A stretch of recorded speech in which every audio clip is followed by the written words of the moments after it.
Welcome in. This is season 5. This is episode number 41 of the Outlap F1 podcast. We are part of the Ship It Studios podcast network, and you've got Andy, and I'm along with Cody tonight, and we have finally made it. It is the last race of the season. It's the 2023 Abu Dhabi Grand Prix race preview. It is Thanksgiving Eve in the United States, so a happy Thanksgiving to all of our American listeners out there. If they happen to get a chance to listen to it, maybe in the car as they're going to see their families. And we wish everybody a happy and healthy and wonderful and successful Thanksgiving with all of the cooking and all of the kitchen things that are going on. I'm going to have an adventure tomorrow morning as I've made more of my dish than I've ever have before. And now then have to transport it from here to my sister's house on the other side of town. So if there's a bump, I'm a little nervous. But anyway, Cody, it is good to see you again. A long 48 hours since we last saw each other when we were talking about Las Vegas. But how goes it, sir? It goes fantastic. My body is ready for turkey. Thanksgiving is probably like my favorite holiday out of the year because there's just so much delicious food, and I am all about delicious food. So very much looking forward to that. Kind of got some bittersweet feelings about it being the end of the F1 season. On one hand, cool to see one of the most dominant seasons ever. On the downside, though, got to wait for March for more. Yeah, but the teams will not stop. They will be busy. They will be doing stuff, developing hopefully what is going to be a banger 2024 season where everybody has major fights at the front, so that what we saw last week in Las Vegas does not become just a one-off, but hopefully becomes the norm, because I am all in for all of that if that's the case. But if you have found our show, as David Croft would say, welcome along. We are glad you are here. If you like what you are hearing or like what you are seeing, you can find us Twitter, X, whatever they call that thing nowadays, Instagram, Discord, Reddit, and of course YouTube. At Outlap F1 Podcast is the handle. Like I said before, if you like what you're seeing and you like what you're hearing, do us a solid, click the like and subscribe button on YouTube. If you're on your favorite podcasting app, whichever one we're on a ton of them. I know that. Click the 5-star button. All that does, it doesn't help us do anything really a whole lot other than come up a little bit better in search results if you're trying to find us. So we would appreciate it if you would like to do that. You can email the show, as always. Chat now at outlapf1.com takes you there. The website, www.outlapf1.com, if you want to read up on who we all are and what we do, takes you there. As a reminder, and thank you to our monetary supporters who have stuck with us this entire season. This is so awesome. Thank you so much to Dean Warwick, Yuri Dolchester, Paul Weaver, Quentin Warden, who we heard from last week on Twitter, Kevin Kelly, Regan Stanzik, Timothy Brown, and of course, Jonathan Scott. Kevin Kelly, who's been sending me memes through Instagram all week. The Carlos Sainz one, Kevin, actually made me jump. I gotta tell you, man. So thank you for that one. That one caught me a little off guard today as I was working, but appreciate it. Made me smile. If you'd like to become a member of what we call the hashtag Outlap F1 Nation, see our link tree in our show notes. It's our anchor page, $1, $5, all goes into making the show better, all goes into investing in new equipment, upgrading the equipment we currently have. I finally got the swing arm out. I'm in my second show. I feel a lot more comfortable tonight because I've actually done this now once before. And hopefully this will become kind of a permanent thing where I can sit and do and record where I want to. But this is actually pretty cool. So thank you, as always, to everybody who continues to support the show. The good folks at Manscaped, since tomorrow is Thanksgiving, that means Christmas is coming. Black Friday is upon us. Check them out. Use our code OUTLAP, OUTLAP, get 20% off and free shipping from those fine folks. And our final sponsor, the F1Guy.com, our buddy Vincenzo Landino, who's got a shirt line, F1 quality merch, not necessarily the F1 quality price. It's good, homemade, real stuff. Go check that out, the F1Guy.com, if you are so inclined. All right. So now we have gotten the particulars out of the way. As is tradition, we start our final preview with the news, and there is some good news to report on the Las Vegas Grand Prix. Americans apparently really liked this race, and the start time did not seem to matter. ESPN is reporting that they saw 1.3 million viewers for this race. It's the third largest audience of the season. It got a massive 7.4 rating. That's football territory right there. In Las Vegas proper, as well as a 1.5 rating in Los Angeles. So big cities look like it was paying off. Apparently, it's also big in Tulsa as well. That was one of the ones that came up. I was kind of really surprised. It's the most watched race in the USA since June. Probably the Canadian Grand Prix is what we were thinking about there. So, Cody, perhaps all of this hype train actually paid off. What you think? Or does it just come down to, hey, it was a good race, and if you do that, people will show up regardless? I think people were going to show up. People were showing up before the race even happened. So I think this being, having been a good race is going to just improve the ratings even more for next year. But I do think a lot of it had to do with all the show surrounding it, and the fact that it was in Las Vegas and it looked beautiful being on the Strip at night. It was very cool. Even anyone who thought that the race was just going to be all about the show and not about the race had to appreciate the fact that it looked really cool going around the Strip at night.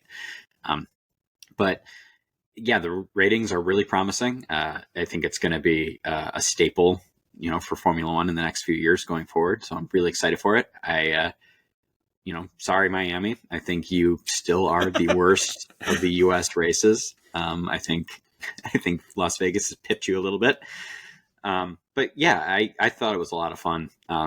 Even with, all the show, some of it was fun. It was a little over the top. That's what Vegas does. We discussed that before. And I'm very happy that a lot of U.S. viewers turned this one on, despite the fact that for most of us, it was in like the middle of the night. Yeah, we were apparently all burning the literal midnight oil, as it were. I think a lot of people were texting each other saying, hey, you got to get on this, got to watch this race. But I don't know when the peak time was. I couldn't tell you if it was lap one or not, but this was just a report that came out. Good on you, Las Vegas. And speaking of that Las Vegas, one of the bigger critiques was that start time. And Formula One and Las Vegas are going to discuss a possibility of moving the 2024 race to an earlier time of the day. So it might not start like 1 a.m. Eastern anymore. That would be an improvement across the board. The race does kind of have to stay on where it is on the 2024 calendar because that calendar has been released. So we're not going to get any dramatic movement. I did see, I don't think it was a very credible report that said that maybe, and this may be something that's down the line, it may not happen this year, but that maybe Austin and Vegas swap their spots because, it would kind of lead into the Austin weather maybe being a bit better, Vegas weather maybe also being a bit warmer. So one gets cooler while the other one gets warmer. Maybe that's a win-win for both. We'll have to see if that kind of ever shakes out. I've not seen anything other than that one odd kind of report. So, but Cody, what would you think about that if that was something that would happen? I would be all for that because, for one thing, when we were in Austin this year, it was really hot. I always think going down there, it's October, it's fall, it's not going to be that bad. And then we get there and it's like 95 degrees and it's sweltering. One would hope that, November would be a little cooler. And on top of that, it would just be really cool to be, the season was already tied up by the time it got to the USGP in Austin anyway. But in a more competitive season, it would be really cool to be potentially at the second to last race of the year where you could have the championship decider. You've been at, I think, Austin for championship deciders before. I have seen seasons. 3 that I know of. Lewis in 2015. Lewis again. Lewis did it twice that I know of. One was 2015. One was 2018. And then I think those were the only two. That may be the only two that I've seen for sure. But we'll go back and check. It would be cool to see that happen though in like a more of a dead heat type of situation. Yeah, exactly. And I would be all for Vegas being a little warmer, a little easier, or more grip in the tires. Austin being a little cooler, a little easier on my body, and yeah, I think that would just work out all around. Also for the earlier time, I understand Las Vegas has to have those roads open, for people up to a certain point, and I also understand that they want it to be dark out so that you can see the strip and all of its lit up glory. But just making it a little earlier, I think, would be better for anyone watching in the States, because we wouldn't be starting the race in our area at midnight. It wouldn't be starting at 1 a.m. on the East Coast. That's a lot of your audience that you might be missing out on because it's the middle of night. So I would be all for that too, even just moving it up maybe like a couple hours. Yeah, I mean, I've seen many a boxing match that has started in Las Vegas at 10 p.m. and that's fine. 10 to midnight on a Saturday night, if that's what we're going to do, I am down for that. And I think a lot of the world audience would be down for that. I know the U.S. audience, that means, it started at 11 on the East Coast, which is a lot more doable, I think, if you're up on a Saturday night than 1 a.m. But so yeah, a lot of things to be discussed, like we talked about last week. There's going to be a lot of learning that's been done, a lot of things that they're going to try to tweak. I have seen they've already started to take deposits on the next year. I have not seen what the price points are, and I haven't clicked on that yet, but I did get an email about it, and I was like, huh, interesting. Okay, well, I'll have to think about it. Anyway, that's kind of the two stories that have come out actually since we finished recording about Las Vegas. All right, flipping over to now getting really into the Abu Dhabi weekend. We have some major league battles that we need to watch out for. So in the constructors, let's just kind of set the stage. P2 in the constructors is Ferrari versus Mercedes. P4 in the constructors is not done and dusted by any means yet. That is Aston Martin and McLaren. And P7 to P10, big fight between Williams, AlphaTauri, Alfa Romeo, and Haas. I know where my attention is going to be, but Cody, where is your attention going to be throughout most of the on track for Abu Dhabi? For me, between the constructors, it's going to be between Ferrari and Mercedes, because Mercedes has been such a force in Formula One pretty much since even before I really started getting into the sport. I really started paying attention after I went to my first race with you in 2016, after Mercedes had already been a force for several years and continued to be for many years after that. And I think for them to potentially slip into third place in the constructors really says a lot about where they stand in this new era of aerodynamic regulations, the struggles that they've had with the car, despite having two of the best drivers on the grid. So I kind of, we'll get to this a little later, who I'm really rooting for in this, but I think it's going to make a really big impact on both Ferrari and Mercedes, depending on where they finish on this, because Ferrari, on the other hand, had a big slump in the past bunch of years and only started picking it back up last year. And a lot of people considered this season to be a slump compared to their form last year, where they won the first couple of races of the season and were looking very promising. I think this shows that Ferrari is, really starting to make a push with their car to be able to fight at the top again. Hopefully, I'm hoping that all of these teams will really be able to put the fight to Red Bull in the next couple of years, because otherwise it's going to be really boring. I still have my dream scenario of 5 potential teams being able to win a race next year. Oh, that'd be so cool. Oh, wouldn't that be good? But we'll have to see if that happens. But I mean, obviously, my attention is going to be on the Aston Martins, marking where they are pretty much all weekend, versus McLaren, because McLaren have slipped into now a fight for that P4. I do feel pretty good being up 11 points in that battle. I think this track will suit McLaren much better. It's much more traditional. It's much more in their temperature range. I actually looked at where the temperatures are going to go from the race time when it starts to the race time when it finishes, and it's right kind of in that McLaren sweet spot. So I'm pretty happy about that. So But again, random stuff can happen whenever you leave anything to the last race, as has been seen many times. Weird stuff can always happen out in the desert there. So I'm just hoping for, like I said, clean sessions. Get in, get out. Let's get these points. Let's get this job done, and don't do anything to yourselves that screws it up. So that's kind of where my focus will be. Next kind of story here. There will be, if you're into young drivers and you're into who may be the next ones.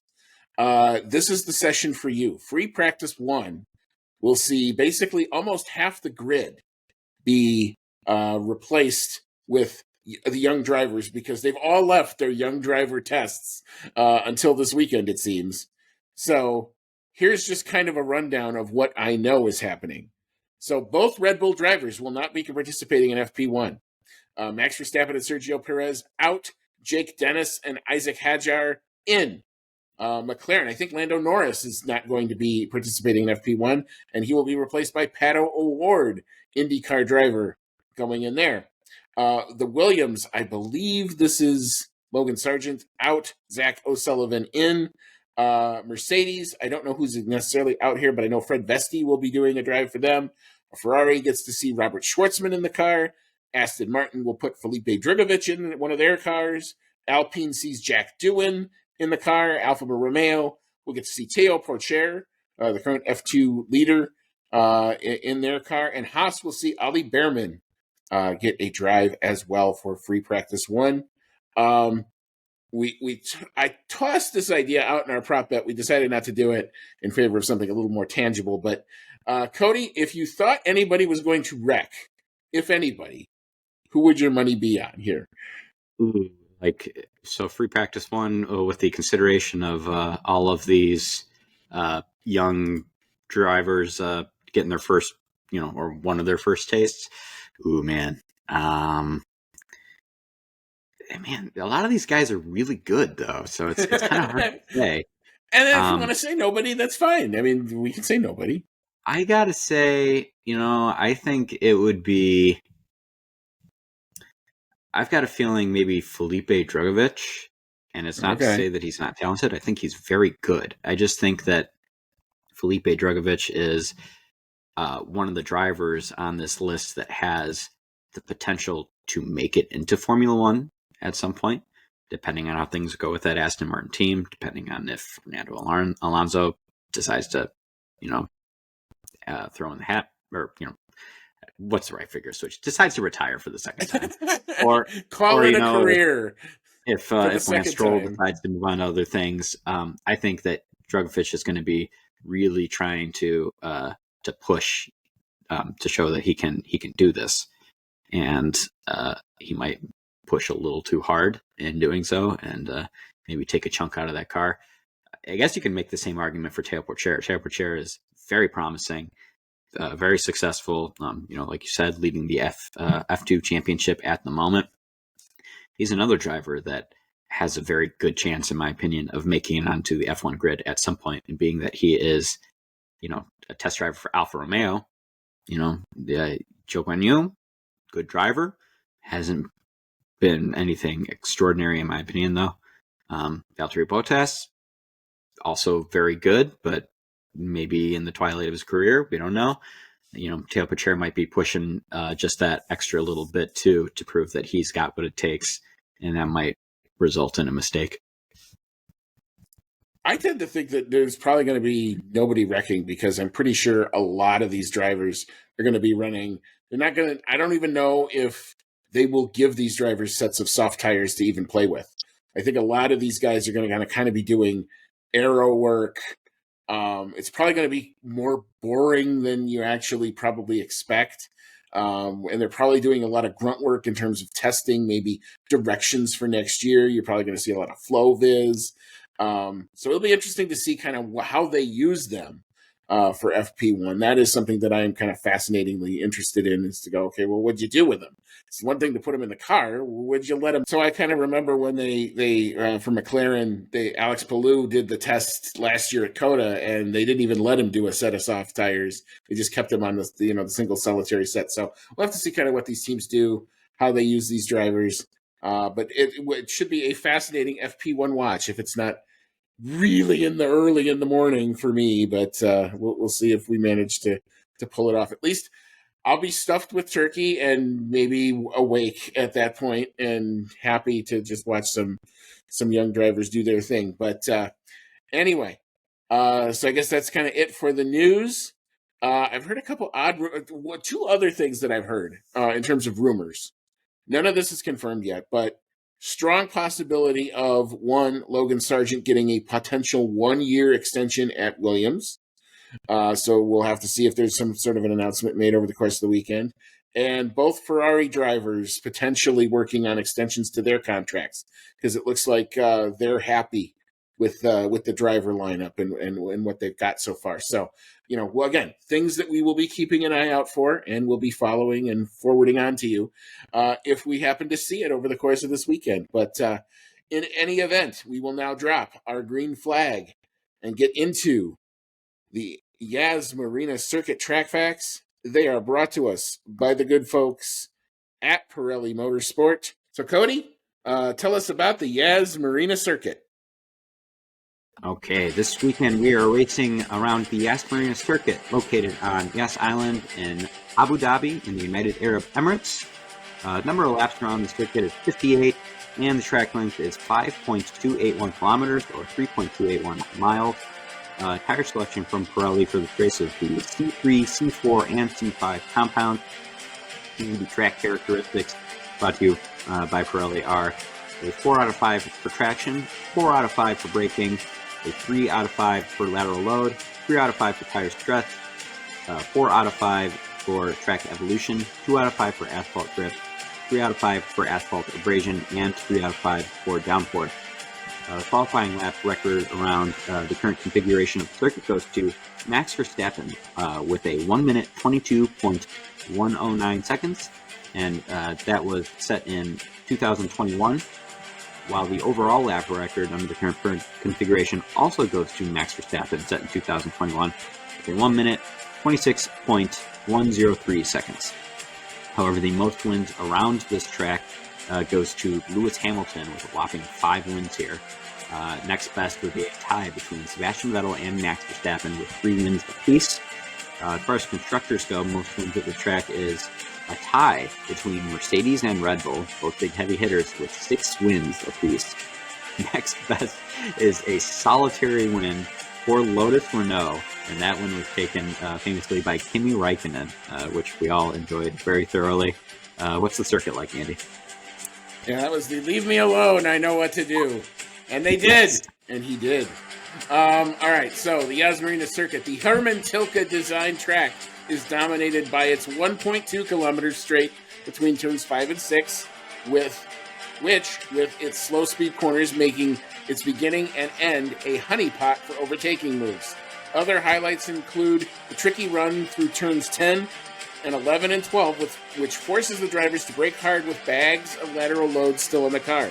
Track modifications that happened in the 2021 race shortened the lap slightly to 5.28 kilometers, have only added to a bit of the level of excitement through that section.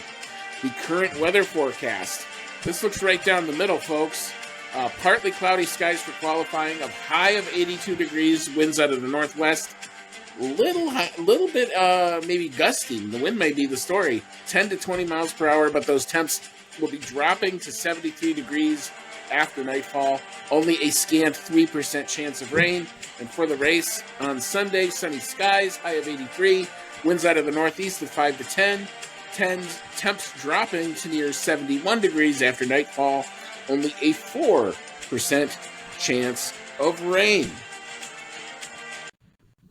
All right. So, yeah, I mean, we pretty much kind of got our standard Abu Dhabi setup here. We kind of know we've got that big kind of spoony section now going especially into turn 9. So that was kind of the big stuff. No huge modifications this year. 2 DRS zones. Kind of expect your traditional Abu Dhabi overtaking places to happen would be what I would expect. But all right. So we will actually take our official break. We will re-rack here in just a little bit, and then we'll come back. It's the last one It's our last shot. We have to figure out who's going to take this puppy. It's a choose your champion predictions game. I think it's pretty damn close between the two of us, so come on back and we'll get into all of it. Welcome back in. This is Season 5, episode number 41 of the Outlap F1 podcast, and we have made it to our last one. It's the last time we're going to hear...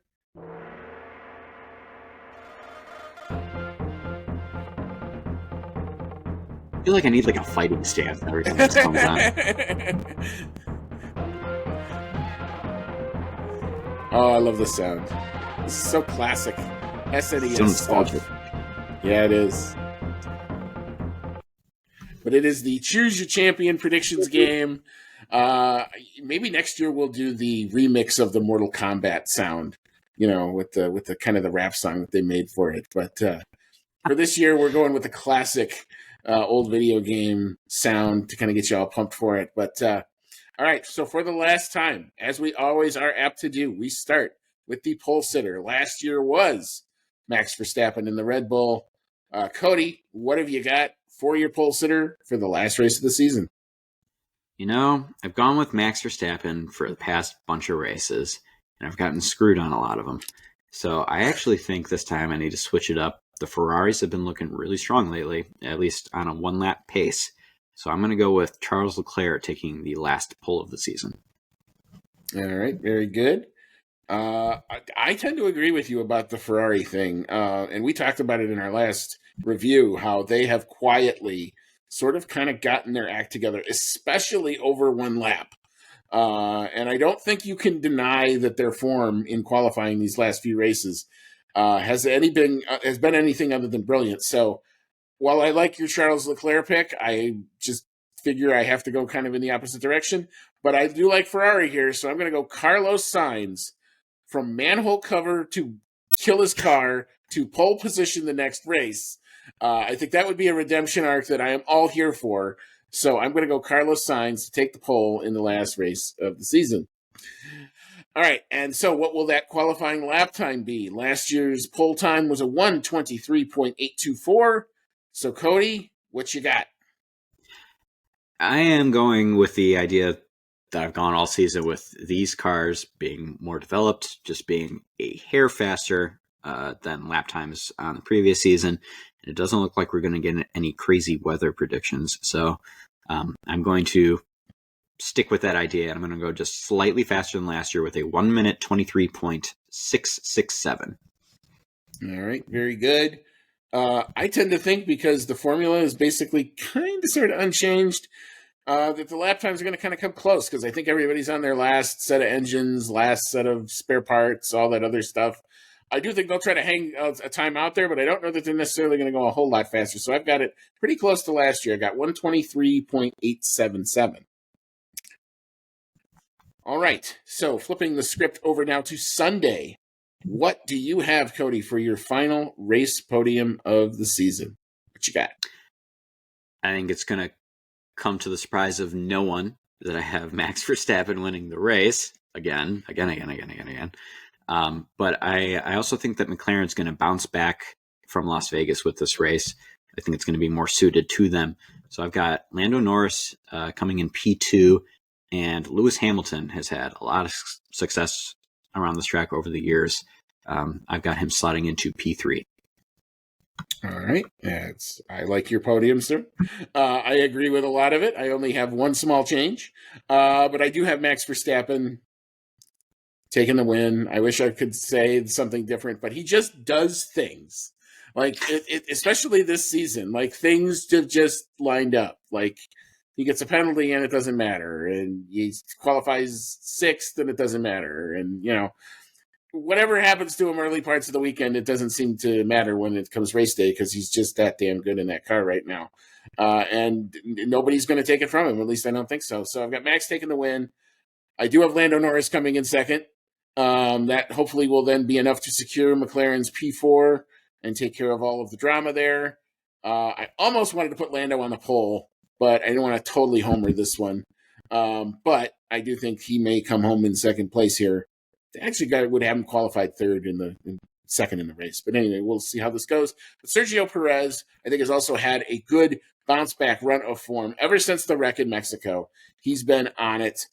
He's secured his P2. I think he will race with more confidence because of that. So I got Sergio Perez on the podium as well. So Verstappen, Norris, Perez for podium.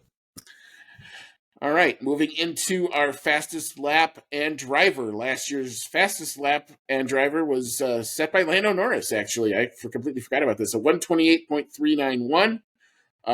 Cody, what you got and who you got doing it?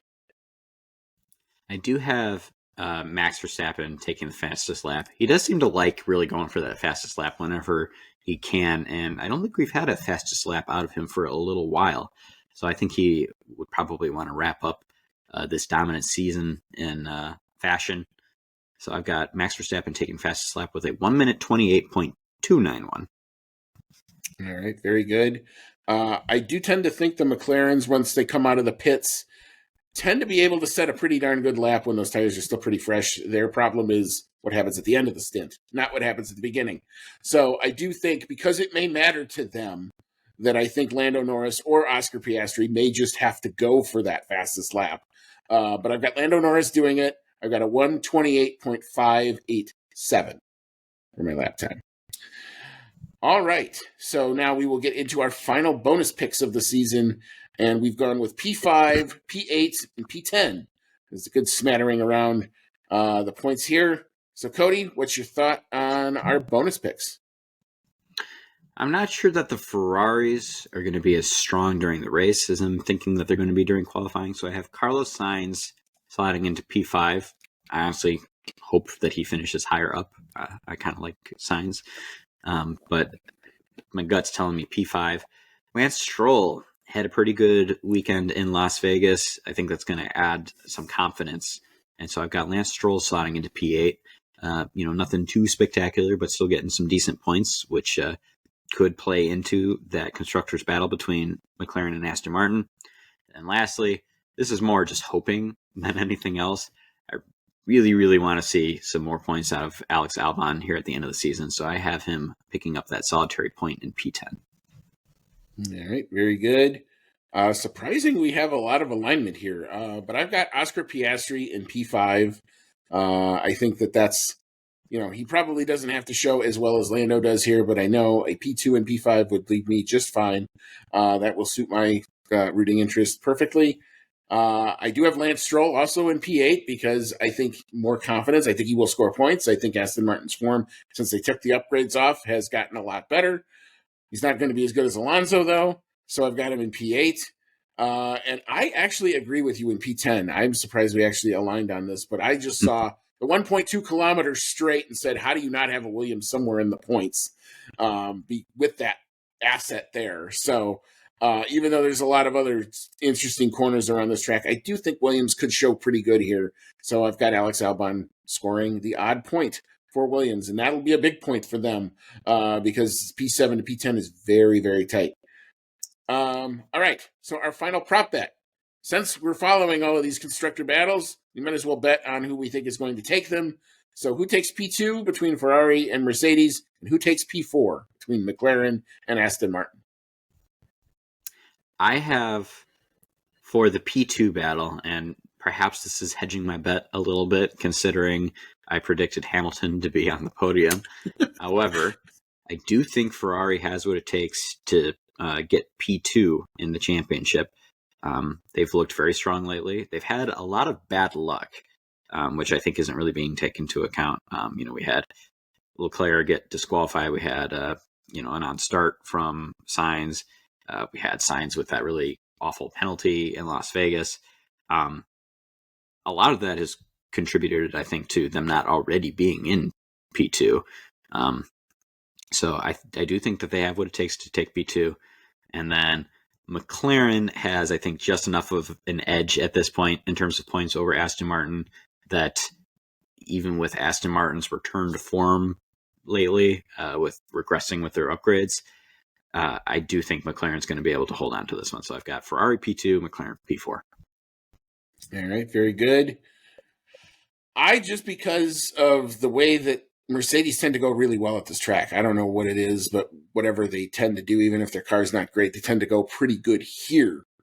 So I do think Mercedes will still emerge triumphant in the P2 battle, mainly because I also think while Ferrari is great at the one lap pace, their race pace, their tire life, that's what they have to work on. You don't usually see a whole lot of interruptions at this track, so banking on a safety car to save you is kind of a tough go. So I do think Mercedes will do okay enough to maintain the P2 that they have. And I think McLaren will be okay as well. Obviously, I predicted P2 and P5, so that would work out just fine to maintain P4. But I don't think it's going to be easy. I do think, if I was actually doing a 1 through 10 grid, I'd have Fernando in like fourth, because I think that's probably where he might be. And that's enough to put, some pressure on and make sure that both McLarens come home. And for the love of God, team, just get out of Q1. And if you got to use 2 sets of tires to do it, just freaking do it. It's fine. Anyway, but I've got McLaren, despite all of my sometimes nervousness. They'll manage to do the P4 bit. How do you feel at this point in the season, like looking back to the start of the season? Do you think you would have been predicting McLaren for P4 in the championship? God, no. The day after testing, I remember exactly where I put him in the constructors. I had him P6 because I knew there were going to be in a hole. I didn't know how big the hole was going to be. I didn't expect him to rally this much out of it.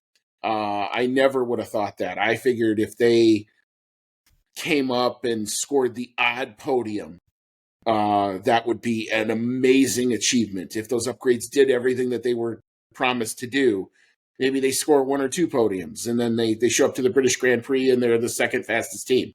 That was completely blew me away. The first time Lando qualified on the front row, I remember literally screaming, "He's on the freaking front row!" Because it was such a unexpected surprise to me.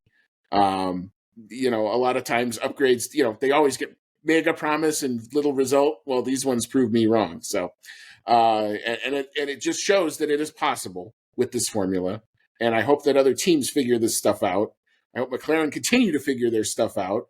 I've watched a couple videos that said that looks like the next step for them is not necessarily going to be aero, but it's going to be kind of in how they work their suspension, which will affect their tire life, which is kind of the big thing. And then the other thing they got to figure out is they still got to figure out kind of a low drag package, because Las Vegas didn't suit them and Monza didn't suit them. And you've got tracks like Baku on the calendar. So there's a whole lot of stuff that they still have to do. But if you've gotten at least over the hump of you're not awful anymore, you can now focus on those other things. So that's what gives me hope for the future. And, Andrea Stella just has the mind of an engineer, and I love it. And he just goes about doing his thing and analyzing the problem and learning from it. So good on them. All right. So when and where to watch your F1 for the last time live this year? Wow. Crazy to think that. So free practice 1. If you want to stay up late, God bless you if you want to do that. But I think you're probably better off to get up early after sleeping off your turkey a little bit. But if you're too hungover to miss it, I more than would understand. Kicks off 4:30 a.m. Eastern. That'll be on ESPN2. Or you can always watch it on demand or watch it on F1 TV on demand. That's also a perfectly legit option, by the way. FP2 kicks off 8 a.m. Eastern. That's also ESPN2. FP3 kicks off 5:30 a.m. Eastern, ESPN2. Qualifying, the last one of the season, kicks off 9 a.m. Eastern, 8 Central, ESPN2 all the way. For the race on Sunday, going to be over on Big ESPN. Race buildup will start 6:30 a.m. Eastern. The race itself kicks off 8 a.m. Eastern, so an hour earlier than your normal European times. There's also going to be the F1 Kids will be doing their alternate broadcast. I think I know they've done it on Sky a couple times where they've had the kids with microphones doing play-by-play and stuff. So they'll be over on ESPNU if you wanted to catch that broadcast as well. But that's kind of when and where to find your F1 this weekend. So as we head into our final weekend of the season, Cody, any final thoughts? As I said at the start, it's a little bit of a bittersweet feeling. I've turned into quite the fan over the last bunch of years, and makes me realize that all I'm going to have, until spring is football, which I'm not as big on. So a little sad to see it wrapping up. But, despite the fact that a lot of people have perhaps felt that maybe the season's been boring in some ways because of just how dominant Max has been, it's really historic in a lot of ways. We haven't seen a season this dominant really ever. Some seasons come to mind, like some Michael Schumacher seasons where he podiumed every race of the season, or he won a ton of races in 2004, and to see those types of records be beaten, I think is something special that we might not see again for a while. So it's been really cool to see. I tip my cap to Max Verstappen for making it happen, to Red Bull for giving him a car that's that dominant and that reliable. This is a 22 race season, and he's, knocking on wood, hopefully he finishes Abu Dhabi. He's finished every one, and only one of them outside of the top two, which is really amazing. So it's been cool to see. I'm hoping that it gets finished up in just as dominant fashion, even if it's, going to be expected to everyone. I just hope it's not 20 seconds down the road. If he wins this weekend, fine, but I wouldn't mind him having to fight for it just that little bit. So I think that would actually be pretty cool to actually see some proper racing around the circuit. Yeah, I mean, so you're clearly in the camp of greatness being great, and that is definitely something to watch for. We're probably going to have to look back. I think only time will kind of let you appreciate just how crazy good that guy was, or that guy is right now. Yeah, so I mean, that's kind of where I would kind of leave with Max. But I mean, we talked about, McLaren being a redemption story, Mercedes coming and going, Ferrari figuring stuff out, Aston Martin figuring stuff out. I think I would kind of summarize the year as really a year of learning, a lot of year of learning, and a lot of year of trying to get better. And hopefully that means that, these lessons that have been learned, and these teams will be able to come up with a, totally, amazing championship next year. That's the hope anyway. That's what I'm rooting for. But yeah, it's always bittersweet when we get kind of to the end, and it's like, okay, oh my God, we finally got to the end. Yay. And then, there's like nothing on the next weekend. I mean, MotoGP will have their championship, and that doesn't look like it's going to be, it looks like it's probably going to go one way versus the other one. And then that's kind of it. Everything kind of wraps up until you get to January, and then you flip the calendar over. Now, come January, there's a whole lot to look forward to. You got your Toyota Racing Series, which is who's going to be your next one. In Formula One, that's always something to look forward to. That looks like it's going to be a full, proper championship again, with people flying back to New Zealand. You got the Daytona 24, which I want to see what all the crossover is. I know Jenson Button will be racing.